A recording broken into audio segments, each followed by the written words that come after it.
कोकणात फिरण्याची मजाच वेगळी असते, पण बरेच असे स्थळं आहेत की जे वेल नोन नाही आहेत, पण तिथल्या वाईब्स एकदम भारी असतात.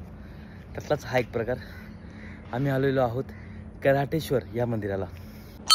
मूळ रस्त्यावरून काही पायऱ्या उतरून जाताना समोर दिसत होतं अथांग सागर आणि त्याच्याच कुशीत शांत उभं असलेलं कराटेश्वर मंदिर. कोकणातील एका साध्या घरासारखं दिसणारं हे छोटंसं कौलारू मंदिर आणि त्याच्यासमोर उभी असलेली दीपमाळ जणू भक्तीचा तेजोदीपच.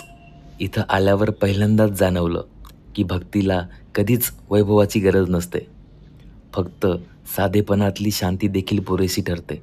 लाकडी सभामंडप, गाभाऱ्यातील जुनी शिवपिंड, भिंतींना लागलेल्या रंगीबिरंगी पताक्यांच्या माळा आणि कोपऱ्यात ठेवलेली जुनी भांडी, चूल, सगळंच अगदी साधं पण मनाला भिडणारं. इथं बसलं की समुद्राच्या लाटांचा लय, चाफ्याचा दरवळ आणि स्वतःच्या श्वासाचाही आवाज ऐकू येतो. निसर्ग स्वतः इथं ध्यानसंगीत झाल्यासारखा वाटतो. 100 दगडी पायऱ्या उतरल्यावर दिसतं ते गोमुख आणि त्यातून सतत वाहणारं निर्मळ झऱ्याचं पाणी. जणू निसर्गानेच दिलेलं हे खरं मिनरल वॉटर. शिलाहार काळापासून अनेकदा जीर्णोद्धार झालेलं हे मंदिर आजही सागराच्या साक्षीनं उभं आहे, शांत पण अभिमानानं.